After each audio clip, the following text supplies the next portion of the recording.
वंदे। आज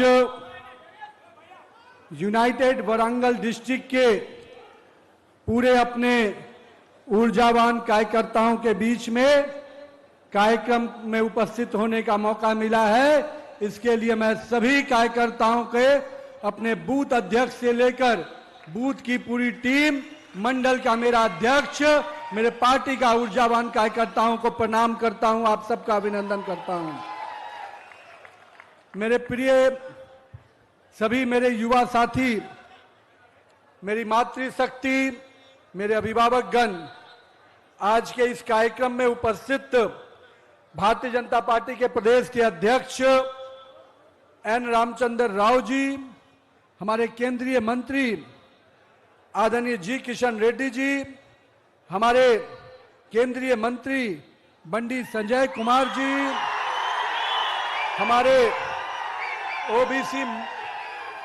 ओबीसी मोर्चा के अपने अध्यक्ष डॉक्टर के लक्ष्मण जी, जिन्होंने मुझे राष्ट्रीय अध्यक्ष के रूप में, चुनाव अधिकारी के रूप में मुझे नियुक्त किया, वैसे अपने के लक्ष्मण जी, भारतीय जनता पार्टी के संगठन के महामंत्री प्रदेश चंद्रशेखर जी, गरिका बंती मोहन राव जी, हमारे पूर्व सांसद श्री पोंगु लेटी सुधाकर रेड्डी जी, अपने कर्नाटका के, तमिलनाडु के स्टेट को इंचार्ज, अपने महाराष्ट्र सरकार के मंत्री मेरे बड़े भाई आशीष शेलार जी, आदरणीय बहन डॉक्टर रेखा शर्मा जी जो सांसद हैं और हरियाणा से आपके बीच में आकर काम कर रही हैं, अपने नेशनल काउंसिल के जी प्रेमेंद्र रेड्डी जी और मेरे दोनों अध्यक्ष कोलानू संतोषन रेड्डी जी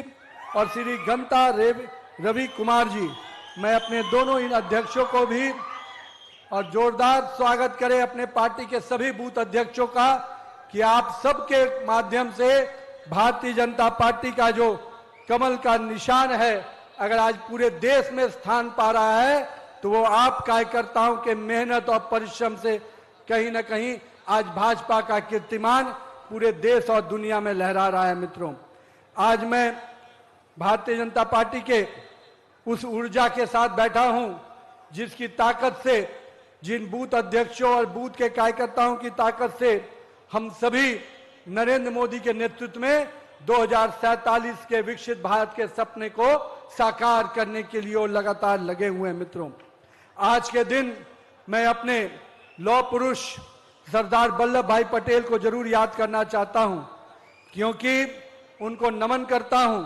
उनका दृढ़ निश्चय ही था जो आज अखंड भारत के स्वरूप में हैदराबाद और तेलंगाना के भविष्य को हम नई दिशा देने में लगे हैं।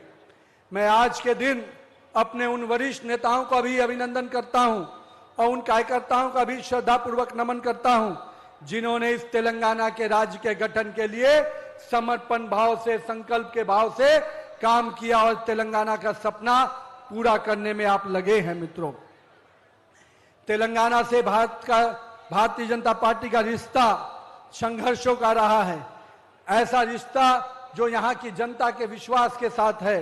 और मैं मानता हूं जो सम्मान तेलंगाना की जनता ने 1984 में भारतीय जनता पार्टी को पहला सांसद यहां से दिया है, इसके लिए मैं तेलंगाना की जनता को हमेशा नमन करता हूं। मित्रों, लोग कहते हैं कि भारतीय जनता पार्टी तेलंगाना के लिए नई पार्टी है।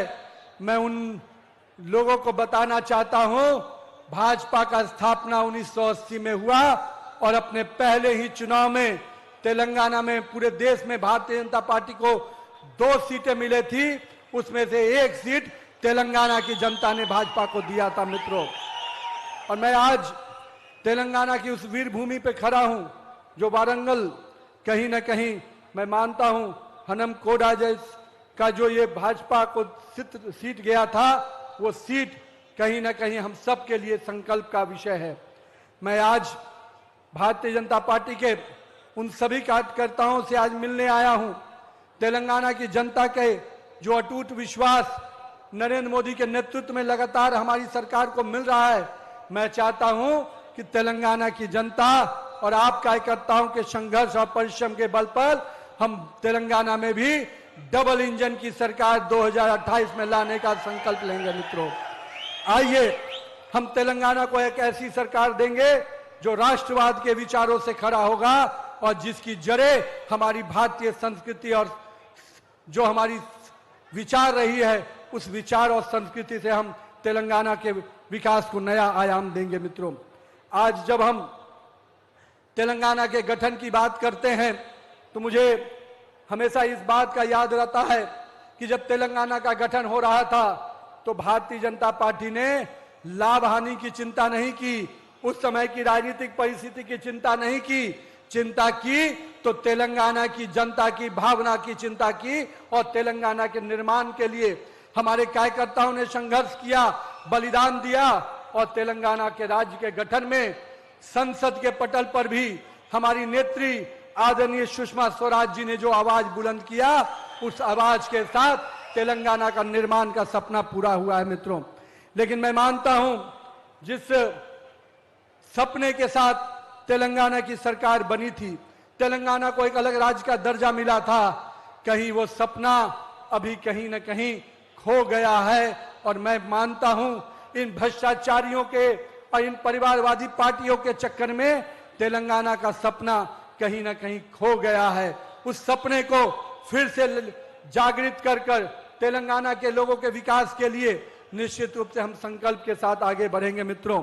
हम मानते हैं सत्ता हमारे लिए कोई ऐसा साधन नहीं जिससे हम केवल सत्ता के लिए आते हैं। हम वैसी पार्टी हैं हम जो सेवा के माध्यम से सत्ता को लेते हैं मित्रों। और हम मानते हैं जब हम विपक्ष में भी रहते हैं तो जनता की आवाज बन के खड़ा होते हैं और जब सत्ता में होते हैं तो जनता की सेवा के भाव से काम करते हैं मित्रों। मैं आज भाजपा के कार्यकर्ताओं से आग्रह करने आया हूं मित्रों, आइए हम भारतीय जनता पार्टी को उस मंत्र के साथ आगे बढ़ाएं कि भाजपा को अगर चुनाव में आगे ताकत से खड़ा होना है, अगर भाजपा को विजयी बनाना है तो हर बूथ पे भाजपा का कमल खिलाना होगा मित्रों। तभी भाजपा का वो सपना जो आपने देखा है वो संकल्प के रूप में पूरा होगा मित्रों। मैं मानता हूं आज हमारे बूथ अध्यक्षों के इस कार्यक्रम में और उनके बूथ के टीम के सदस्यों के साथ मैं इस संकल्प को लेने आया हूं कि हमें हर बूथ को संपर्क करना है, हर बूथ में हर घर तक हमारा भाजपा कार्यकर्ता कैसे पहुंचे इसकी चिंता करनी है। हर नए मतदाता को मतदाता सूची में नाम जोड़ने का काम हमें करना है। हमें केंद्र की योजनाओं को निश्चित रूप से जनता तक पहुंचाने का, उसकी जानकारी पहुंचाने का काम हमें करना है मित्रों। साथ ही साथ समाज के हर वर्ग को जोड़कर भाजपा के लिए खड़ा करना है मित्रों। और साथ ही साथ भारतीय जनता पार्टी का कार्यकर्ता जो जीवंत रूप से 24 घंटे काम करता है, 24/7 काम करने वाला कोई कार्यकर्ता है किसी पार्टी के पास है तो वो भारतीय जनता पार्टी के पास है मित्रों। राजनीति में कुछ लोग आते हैं जिसको मैं कहता हूं पार्ट टाइम पॉलिटिशियन। देश में जो कांग्रेस के नेता राहुल बाबा हैं वो पार्ट टाइम पॉलिटिशियन है और भाजपा का एक कार्यकर्ता फुल टाइम पॉलिटिक्स करता है, जनता की सेवा करता है मित्रों। मैं मानता हूं आज हम यहां पर जब आए हैं और आने वाले समय में पिछले जब से यह सरकार 2023 में बनी तब से जिन वादों के साथ ये सरकार आई, इस सरकार को जनता की चिंता नहीं, अपने परिवार और अपने पार्टी के लोगों की चिंता है। हम लोगों ने वो कालखंड भी देखा जब यहाँ की सरकार, उस समय की बीआरएस की सरकार, यहाँ के जनता के मेहनत और परिश्रम का पैसा अपने परिवार के उत्थान के लिए खर्च करती थी, यहाँ के जनता के लिए नहीं खर्च देखती थी। उसी प्रकार से उस कठोर परिस्थिति में हमारे कार्यकर्ताओं ने संघर्ष किया और कहीं ना कहीं उस बीआरएस की सरकार के खिलाफ आवाज बुलंद किया। भले ही जनता ने एक बार मौका कांग्रेस को दिया है मित्रों, लेकिन पिछले 23 से लेकर 3 वर्ष पूरा होने जा रहे हैं। इन 3 वर्षों में इस कांग्रेस की सरकार का जो पुराना मॉडल है, वादा करो पर कभी निभाना मत, नहीं तो कांग्रेस का सरकार की पहचान नहीं बन पाएगी। कांग्रेस की सरकार की पहचान ही यही है, वादा करो और भूल जाओ। और मैं मानता हूं कि अब जनता भी उनको सबक सिखाने के लिए खड़ी है मित्रों। आप सबको उन मुद्दों के साथ सड़क पर उतरना है मित्रों। सरकार की एक एक नाकामी को, जनता की आवाज को, पूरी तरह से जनता की आवाज को उठाने का काम हमारे कार्यकर्ता करेंगे मित्रों। और इस परिवारवादी, इस भ्रष्टाचारी सरकार को भी उखाड़ फेंकने का काम कोई कर सकता है तो यहां पर बैठा हुआ भाजपा का कार्यकर्ता कर सकता है मित्रों। तो मैं आप सबसे आह्वान करता हूं कि आइए आज के इस सभा के बाद हम सभी निकल पड़े, हर गली मोहल्ले में जाए, हर परिवार से मिले, हर युवा से मिले, हर महिला से मिले, और मिलने के बाद किसानों के साथ बैठने के बाद उनको सरकार की योजनाओं, जो केंद्र के योजना जो माननीय प्रधानमंत्री नरेंद्र मोदी के नेतृत्व में चल रहा है, उन योजनाओं की भी जानकारी दे और साथ ही साथ यहाँ की सरकार की नाकामी की भी चर्चा हम नीचे तक ले जाए। हम जानते हैं कि जब भाजपा का नेतृत्व होगा तभी यहाँ का व्यापारी, किसान निश्चित रूप से विकास के साथ आगे बढ़ पाएगा मित्रों। हमने देखा है कि जिस सोच के साथ यहाँ की सरकार बनी थी, मैं आज देख रहा हूं कि 2 लाख नौकरी का वादा करने वाला, जो जॉब कैलेंडर का वादा करने वाला सरकार आज 2 लाख नौकरी तो दूर, केवल अपने पार्टी का एटीएम बनकर दिल्ली के दरबार को सजाने का काम यहाँ की सरकार कर रही है मित्रों। हम आज आपके माध्यम से उन युवाओं को भरोसा दिलाने आए हैं कि जो आश्वासन यहाँ की सरकार ने आपको दिया है, जो कहा था पिछले 3 वर्षों पहले कि हम 2 लाख नौकरी देंगे, हम अपने युवाओं को जो शिक्षा ले रहे हैं उनको जो स्टाइपेंड की मनी होती है, जो उनके शिक्षा में उनको जो अग्रिम राशि देने की बात थी, उस राशि से भी महरूम करने का काम यहाँ की सरकार ने किया है। हम युवाओं की आवाज बनकर सरकार को बाध्य करेंगे कि जो उसने किया कहा था उसको पूरा करो, नहीं तो तेलंगाना का युवा निश्चित रूप से सड़कों पे उतरेगा और सरकार को उखाड़ फेंकेगा मित्रों।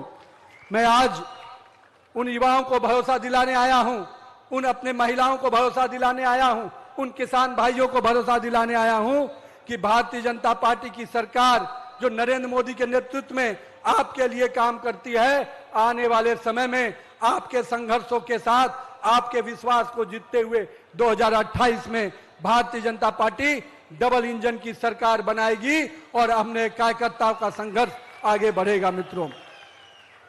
आज हम जिस प्रकार से लंबे समय तक इस तेलंगाना के राज्य को विकास के पैमाने पर जोड़ना चाहिए था, यहाँ के सरकारों ने कभी नहीं किया मित्रों। ये प्रदेश का ये स्थान जहां हम आज खड़े हैं, हमारे श्रद्धेय पूर्व प्रधानमंत्री आदरणीय भारत रत्न श्री पीवी नरसिम्हा राव जी का स्थान है मित्रों। उनको भी कांग्रेस के लोगों ने सम्मान नहीं दिया मित्रों। जो तेलंगाना का यह धरती पुत्र था, उसको भी अपमानित करने का काम किसी ने किया है तो कांग्रेस के नेताओं ने किया है। ये कांग्रेस के नेता राहुल गांधी जी हो या सोनिया गांधी, ये नेहरू गांधी परिवार के बाहर किसी को सम्मान दे ही नहीं सकते, चाहे वो कांग्रेस का अपना नेता ही क्यों नहीं हो। जब उनकी मृत्यु हुई तो उनको दिल्ली में सम्मान नहीं दिया, दिल्ली के कार्यालय में भी उनको नहीं सम्मान दिया कांग्रेस के नेताओं ने। लेकिन मुझे दुख है कि उस धरती पुत्र को भी सम्मान देने का काम जब कांग्रेस ने नहीं किया तो भारतीय जनता पार्टी का कार्यकर्ता माननीय प्रधानमंत्री नरेंद्र मोदी जी ने भी भारत का सर्वोच्च सम्मान भारत रत्न देकर कहीं न कहीं उनके उस सम्मान के साथ जो उन्होंने इस देश के विकास में किया था, उस सम्मान को उनको लौटाने का काम किया है मित्रों। लेकिन मुझे मालूम हुआ कि जो सपना, जो वादे, जो काम उन्होंने किए थे, उन कामों को भी रोकने का काम किसी ने किया तो कांग्रेस की उस समय की सरकार ने किया है।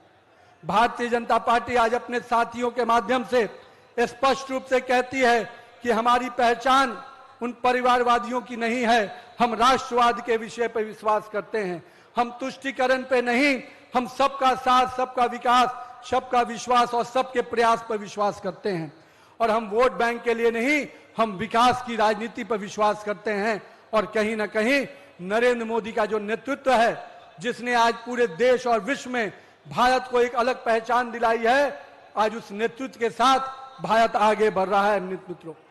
लोग कहते हैं कि एक तरफ वैसे नेता खड़े हैं जो लटके हुए हैं, भटके हुए हैं, और गुमराह घूम रहे हैं। और एक ऐसा नेतृत्व है जो निर्णायक नेतृत्व है मित्रों, जिसमें निर्णय लेने की क्षमता है, जिसमें देश को दिशा देने की क्षमता है और जिसका नीति और जिसकी नीयत दोनों साफ है, जो जनता को सेवा के भाव से देखती है, जनता में उनके परिश्रम को, उनके सेवा के भाव को साथ उनके विकास के साथ जोड़ती है। मित्रों, हम लोगों ने देखा नरेंद्र मोदी के नेतृत्व में पिछले 12 वर्षों में जिस प्रकार से हमारी सरकार ने काम किया है, आज 25 करोड़ परिवारों को अगर गरीबी रेखा से बाहर लेके हम आए हैं, तो हमने उस अंतिम व्यक्ति की चिंता की है जिसके विकास के लिए भारतीय जनता पार्टी हमेशा संकल्पित रही है। हम लोगों ने प्रधानमंत्री खाद्य योजना के माध्यम से उस कोरोना कालखंड में जब पूरा देश विश्व ठहर गया था, माननीय प्रधानमंत्री जी ने 80 करोड़ परिवारों को प्रधानमंत्री खाद्य योजना से जोड़ा और आज हर गरीब के घर में खाद्यान्न पहुंचाने का काम हमारे देश की प्रधानमंत्री नरेंद्र मोदी करते हैं। मित्रों, आज करीब 60 करोड़ से अधिक आयुष्मान भारत की योजना को अगर सफलतापूर्वक कोई चला रहा है तो आपके नेता नरेंद्र मोदी जी चला रहे हैं। मित्रों, देश में एक गरीब का बेटा ही रेवड़ी पटरी के वालों का दर्द समझ सकता है, जिनकी मां दूसरों के घरों में काम कर कर अपने घर का लालन पालन करती थी, वही माताओं का दर्द भी समझ सकता है। और जिसने खुद घर घर जाकर लोगों की सेवा की है, वही गरीब का दर्द भी समझ सकता है। हमारे नेता प्रधानमंत्री नरेंद्र मोदी जी ने रेवड़ी पटरी वालों को, जिनकी कोई चर्चा कभी नहीं होती थी, वैसे 75 लाख रेवड़ी पटरी वालों को पीएम स्वनिधि योजना से जोड़ा, उनको स्वाभिमानी आत्मनिर्भर बनाने का काम हमारे नेता नरेंद्र मोदी जी कर रहे हैं। मित्रों, आज इस देश में लोग कहते थे एक समय कि दिल्ली से 1 रुपया चलता है तो गरीब के खाते में 15 पैसा पहुंचता है, पर नरेंद्र मोदी जी ने यह तय कर दिया कि देश के गरीब का पैसा कोई छीन नहीं सकता, कोई बिचौलिया खा नहीं सकता। और उन्होंने जनधन खाता लाया और जनधन खाते के माध्यम से आज 51 लाख करोड़ रुपया सीधे दिल्ली की सरकार से चलता है तो गरीब के खाते में सीधे पहुंचता है, कोई बिचौलिया बीच में उस पैसे का खा नहीं सकता। मित्रों, लोग कहते हैं कि इस देश को कैसे बदलाव आया। मैं कहता हूं मित्रों, बदलाव देखना है तो उन विषयों को देखो, उन महिलाओं के चेहरे को देखो। 12 करोड़ शौचालय बने, देश में ऐसे पहले कभी भी कोई सरकार नहीं बनी जिसने महिलाओं के सम्मान को समझा, महिलाओं के स्वाभिमान को समझा, महिलाओं के अधिकार को समझा। और हम कह सकते हैं कि आज महिलाओं को सम्मान, स्वाभिमान और अधिकार दिलाने का भी काम किसी ने किया तो हमारे देश के प्रधानमंत्री नरेंद्र मोदी ने किया है। मित्रों, 12 करोड़ शौचालय योजना, 3 करोड़ से अधिक लखपति दीदी की योजना और 4 करोड़ गरीबों को आवास योजना देना कहीं ना कहीं उस और कदम है कि हम किस प्रकार से इस देश की महिलाओं को सम्मान दिलाते हैं। माननीय प्रधानमंत्री जी ने तय किया था कि हम इस देश में महिलाओं को आत्मनिर्भर बनाएंगे और आज कहीं ना कहीं 3 लाख करोड़पति दीदी जब बनकर आगे आई है और जब जीविका दीदी के माध्यम से हमारी महिलाएं पूरी तरह से सेल्फ हेल्प ग्रुप के माध्यम से जब काम कर रही हैं तो कहीं ना कहीं महिलाएं केवल अपने आप को स्वावलंबी नहीं, पूरे परिवार को ताकत और संबल देकर आगे बढ़ा रही है। मित्रों, इस देश में एक समय था कि कोरोना आया, पूरे विश्व में पूरा विश्व ठहर गया था और लोग कहते थे कि भारत इस आपदा से कैसे निकलेगा। मित्रों, लेकिन उस आपदा को भी चुनौती बनाते हुए, अवसर बनाते हुए देश के प्रधानमंत्री नरेंद्र मोदी जी ने उस आपदा की काल से भी भारत को निकाला। और मुझे आज बताते हुए खुशी है कि यहाँ पर बैठा हुआ एक एक लोग उस परिस्थिति को याद करे। उस कोरोना कालखंड में आपको पूरा फ्री वैक्सीन देने का काम किसी ने किया तो आपके नेता नरेंद्र मोदी जी ने किया। मित्रों, और वो फ्री वैक्सीन कहीं और नहीं बना था। मित्रों, विश्व के किसी और देश में नहीं बना था, वो आपके ही देश भारत में बना था। यही है आत्मनिर्भर भारत की पहचान। मित्रों, और 220 करोड़ कोरोना का वो डोज कहीं ना कहीं पूरे विश्व को स्वस्थ रखने में, सुरक्षित रखने में आगे बढ़कर आया। मित्रों, मैं आज यहाँ पर हमारे कई लोग कहते हैं देश के अन्य अन्य भाग में घूमकर कि भारत में क्या बदला मित्रों। 2014 के पहले का भारत, देश के किस इलाके में आतंकवादी घटनाएं घट जाए कोई नहीं जानता था मित्रों। कब कौन आतंकवादी देश की सीमाओं में घुसेगा और नापाक हरकत करके निकल जाएगा मित्रों। लेकिन पिछले 12 वर्षों में नरेंद्र मोदी के नेतृत्व में एक ऐसी सरकार बनी है जिसने भी इस देश के तरफ छिटपुट घटनाएं भी करने का कोशिश किया, उनको ईंट का जवाब पत्थर से देने का काम नरेंद्र मोदी की सरकार ने किया है मित्रों। आज का भारत सर्जिकल स्ट्राइक के रूप में जाना जाता है। आज का भारत एयर स्ट्राइक करता है और आज का भारत ऑपरेशन सिंदूर के माध्यम से देश के लोगों के सम्मान और सुरक्षा के लिए पाकिस्तान को भी जवाब देने का काम करता है मित्रों। आज मुझे इस बात की भी खुशी है कि इस देश को बाहरी सुरक्षा से जो सुरक्षित करने का काम, बाहरी ताकतों से जो सुरक्षित करने का काम हमारी सरकार तो कर ही रही है मित्रों, लेकिन इस देश को आंतरिक सुरक्षा को भी मजबूत करने का काम हमारी सरकार ने किया है।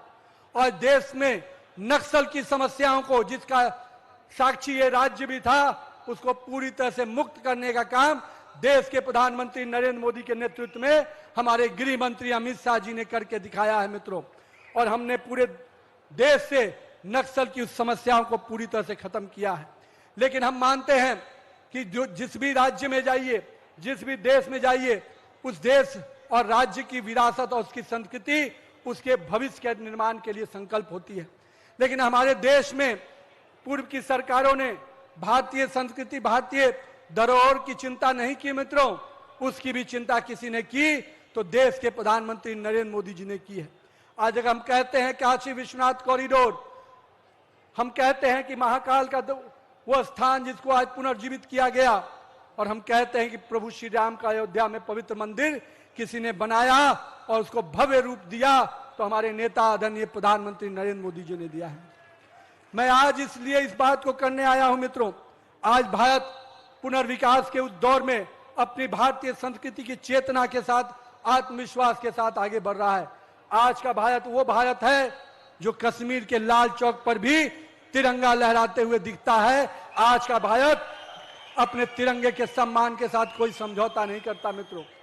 एक समय इस देश में वो कालखंड था कि कश्मीर के लाल चौक पर पाकिस्तान का झंडा लहराता था, हमारे सैनिकों के सर काट लिए जाते थे और दिल्ली में बैठी हुई सरकार मौन रहती थी। ये वही सरकार है जो सरकार कांग्रेस की यहां चल रही है, ये वही सरकार वहां दिल्ली में बैठी है। आज जब मैं इस राज्य के विकास की बात करता हूं तो मुझे याद आता है कि जिस प्रकार से इस राज्य में एक सरकार ऐसी बनी जिसको समर्थन और जिसके विषयों को कहीं ना कहीं वर्तमान की सरकार भी आगे लेके चल रही है, वो था भ्रष्टाचार। और मैं मानता हूं कि भ्रष्टाचार जो उनके अपने पूरे डीएनए में है, आज उस भ्रष्टाचारी कांग्रेस को फिर से उखाड़ फेंकने का काम हमें भाजपा के कार्यकर्ताओं को करना है मित्रों। मैं आज इसलिए इस विषय को लेकर आया हूं मित्रों। इस राज्य में यहां पर धर्म के आधार पर आरक्षण देने की बात आई और बड़े पैमाने पर यहां की सरकार ने उसको लागू करने का काम किया, और हमने कहा था कि हम धर्म के आधार पर आरक्षण नहीं होने देंगे और उसकी लड़ाई हम पूरी तरह से लड़ेंगे। और भारतीय जनता पार्टी इस बात के लिए संकल्पित है कि हम गरीब को गरीब के आईने से देखेंगे, हम अनुसूचित जाति के लोग को अनुसूचित के आईने से देखेंगे, हम अपने जनजाति भाइयों को उन जनजाति भाइयों के समस्याओं के साथ देखेंगे, और उनके आरक्षण में कोई पीछे से आकर धर्म के आधार पर आरक्षण दे, ये कतई हम होने नहीं देंगे मित्रों। इसलिए आज हम वैसे भारत के निर्माण में माननीय प्रधानमंत्री नरेंद्र मोदी के नेतृत्व में काम कर रहे हैं जो पूरे देश को विकास के रास्ते पे आगे बढ़ा रहा है। लेकिन मुझे दुख है कि आज जिन वादों के साथ यहाँ सरकार बनी, उन वादों को पूरा करने का काम यहाँ की सरकार ने नहीं किया। आज NH 163 के अंतर्गत यादगिरी वारंगल 99 किलोमीटर के 4 लेन सड़क का निर्माण का काम 1900 करोड़ की योजना से स्वीकृति देने का काम हमारी सरकार ने किया है। तेलंगाना को पहला सीमेंट कंक्रीट राष्ट्रीय राजमार्ग में शामिल करने का काम हमारी सरकार कर रही है। आज PM मित्र काकतीय मेगा टेक्सटाइल पार्क जो 1700 करोड़ की योजना से विकसित हो रहा है, उसका भी काम नरेंद्र मोदी की सरकार कर रही है। मुझे काजीपेट में 521 करोड़ के योजना से जो रेलवे विनिर्माण इकाई का ट्रेनों के निर्माण का काम शुरू होने वाला है, उसको भी नरेंद्र मोदी के नेतृत्व में आगे बढ़ाने का काम हो रहा है। लेकिन मुझे याद आया, काजीपेट में ये रेलवे कारखाना बहुत पहले बनना था। पीवी नरसिम्हा राव जी ने उस सपने को देखा था, लेकिन उसके बाद के समय में कांग्रेस की सरकार आई और उसको भटकाने का, लटकाने का काम किया। लेकिन मैं धन्यवाद देता हूं उस वारंगल की जनता के तरफ से नरेंद्र मोदी जी को कि उन्होंने पीवी नरसिम्हा राव का भी सपना पूरा करने का काम किया और काजीपेट में जो कारखाना खड़ा होगा वो यहाँ के युवाओं को, यहाँ के नौजवानों को रोजगार का नया अवसर सृजित करेगा। हम वारंगल को शहरी विकास की योजनाओं में 196 करोड़ के हेरिटेज सिटी के डेवलपमेंट कार्यक्रम में जोड़ रहे हैं और निश्चित रूप से एक आधुनिकीकरण करते हुए इस शहर को भी हम विकसित करेंगे। आने वाले समय भारत की सरकार, हम ये मानते हैं नरेंद्र मोदी के नेतृत्व में कि सड़क, बिजली, पानी, पुल, इमारतें निश्चित रूप से निर्माण करना हमारा दायित्व है। लेकिन उस सब से ऊपर इस भारत के भविष्य को बनाना है जो ज्ञान से, नवाचार से, तकनीक से और दूरदृष्टि से बन सकता है। और कहीं ना कहीं मोदी जी की सरकार आज आर्टिफिशियल इंटेलिजेंस के माध्यम से सेमीकंडक्टर, इलेक्ट्रॉनिक्स मैन्युफैक्चरिंग का हब और डीप टेक जैसे वैश्विक केंद्र बनाने का काम हमारी सरकार करने जा रही है। मित्रों, आपको याद होगा अभी से कुछ दिन पहले जब आर्टिफिशियल एआई का बड़ा एनुअल पूरा ग्लोबल समिट हुआ और उस ग्लोबल समिट को नरेंद्र मोदी के नेतृत्व में जब हो रहा था तो विश्व के कई बड़े राष्ट्र के लोग भारत में जुटे थे और मानते थे कि एआई की दुनिया का नेतृत्व भारत करेगा। उस बड़े एनुअल एआई समिट को भी किसी ने धब्बा लगाने का प्रयास किया। जो उनके नापाक इरादे थे, जो नहीं सफल हो पाए, वो कोई और नहीं, यही कांग्रेस के कार्यकर्ता थे जो एआई समिट में जाकर भारत को बदनाम करने का प्रयास कर रहे थे। लेकिन मैं उनको भी स्पष्ट रूप से कहता हूं, भारत की संस्कृति, भारत का युवा और भारत का नौजवान आपके भटकावे में अब आने वाला नहीं है। भारत का नौजवान आज एआई के माध्यम से भारत को ग्लोबल लीडर बनाने के लिए, सेमीकंडक्टर के माध्यम से भारत को ग्लोबल लीडर बनाने के लिए और मैन्युफैक्चरिंग में भारत को ग्लोबल लीडर बनाने के लिए आज का युवा सड़कों पे आएगा और कहीं ना कहीं नरेंद्र मोदी के साथ खड़ा होकर आगे बढ़ेगा। मित्रों, आज मुझे जब मैं इस बीबी नगर के पास आ रहा था तो एम्स को देखने, एम्स के बारे में जानने का मौका मिला। एम्स का भी सपना किसी ने पूरा किया इस तेलंगाना के लोगों को, तो कहीं ना कहीं हमारे नेता माननीय प्रधानमंत्री जी ने किया है। मित्रों, मैं आज अपने युवा साथियों, मेरे तेलंगाना के कार्यकर्ताओं से आह्वान करने आया हूं। मित्रों, नरेंद्र मोदी की सरकार की योजनाओं की जानकारी जनता तक पहुंचाने का समय आ गया है। आने वाले समय में जो वारंगल में लोकल बॉडी चुनाव होने जा रहे हैं, उसमें आपको इसकी चिंता करनी है कि वारंगल के अंदर पूरी तरह से भाजपा का कमल खिलना चाहिए। मित्रों, हमें यहाँ की सरकार को पहला धक्का देना है। मित्रों, और वारंगल की जनता पूरी तरह से पहला धक्का देगी। 2028 के पहले का सेमीफाइनल ये है। मित्रों, इस सेमीफाइनल में यहाँ की सरकार को उखाड़ फेंकेंगे। मित्रों, मैं अपने युवा साथियों, मेरे बूथ अध्यक्षों, मैं आपके बीच में आया हूं। आपका राष्ट्रीय अध्यक्ष आपसे ये वादा लेने आया है, ये संकल्प लेने आया है कि आइए, अगर आप 2047 में विकसित भारत बनाना चाहते हैं, 2047 में विकसित वारंगल बनाना चाहते हैं, 2047 में विकसित तेलंगाना बनाना चाहते हैं, तो भाजपा का कमल हर बूथ पे खिलाइए। नरेंद्र मोदी के नेतृत्व में हम विकसित तेलंगाना बनाकर देंगे आपको। मैं आज अपने उन सभी साथियों को इस बात को भी याद कराने आया हूं। मित्रों, कि तेलंगाना के लोगों ने जो सपना देखा था, जो उसके गठन का सपना था, जो हमारी श्रद्धेय सुषमा स्वराज जी ने जिन सपनों के साथ तेलंगाना के निर्माण की बात कही थी, वो सपना को कोई पूरा कर सकता है तो देश के प्रधानमंत्री नरेंद्र मोदी जी कर सकते हैं। मित्रों, तो आइए, और वारंगल से आए हुए मेरे हर बूथ के भाजपा के कार्यकर्ताओं से मैं आज यही आह्वान करता हूं, हम विकसित वारंगल बनाएंगे, हम विकसित तेलंगाना बनाएंगे। माननीय प्रधानमंत्री नरेंद्र मोदी के नेतृत्व में विकसित भारत बनाने का संकल्प लेंगे। मित्रों, आज के दिन जिस प्रकार से यहाँ पर हमारे सभी नेता जुटे हैं, इनकी ताकत का पहला परिचय आप है मित्रों। अगर आपने ठान लिया है कि भाजपा का कमल खिलाएंगे, तो हम सब नेता आपके साथ कदम से कदम मिलाकर भाजपा को कमल खिलाने में लगेंगे मित्रों। अब मैंने कह दिया है, कोई ये चिंता मत करे कि मैदान में कौन कमल लेके आएगा। अरे जो कमल लेके आएगा वही भाजपा का वाहक होगा, उसी के नेतृत्व में भाजपा का कमल खिलाना है मित्रों। हमने कई बार अपने कार्यकर्ताओं को कहा है कि मित्रों, ये लड़ाई सामान्य लड़ाई नहीं है। जिस प्रकार से इस देश में एक वायरस और कॉकरोच जैसी पार्टियां आ रही हैं, ये देश को खोखला करने वाले लोग हैं। इन वायरस और कॉकरोच वाले लोगों को निश्चित रूप से ध्यान रखने की जरूरत है। ये देश के टुकड़े करने वाले गैंग के लोग हैं। इन देश के टुकड़े करने वाले गैंग के लोगों को सबक सिखाने का काम भारतीय जनता पार्टी का कार्यकर्ता ही कर सकता है मित्रों। आज पूरे विश्व में भारत का तिरंगा लहराता है, सम्मान के साथ हम आगे बढ़ते हैं, तो कहीं ना कहीं भाजपा कार्यकर्ताओं का परिश्रम है, भाजपा नेता कार्यकर्ताओं की कुर्बानी है। तभी आज भाजपा इस प्रकार से विशाल देश की सबसे बड़ी पार्टी बनकर विश्व की सबसे बड़ी पार्टी बनी है। इसका श्रेय किसी को जाता है तो आप कार्यकर्ताओं को जाता है। तो अगर पूरे देश में कमल खिल रहा है, तो वारंगल में भी और तेलंगाना में भी कमल खिलाने का संकल्प हम सभी कार्यकर्ताओं को लेना है। तो आप सभी तैयार है ना? मैं आश्वस्त रहूं ना? भाजपा का कमल खिलाएंगे।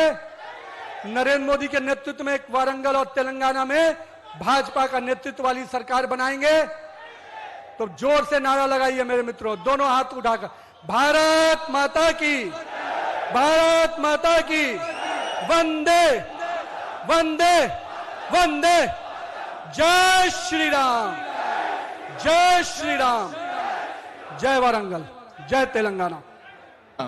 చిన్నపాటి వర్షానికే వరంగల్ మునిగే పరిస్థితి. నా స్మార్ట్ సిటీ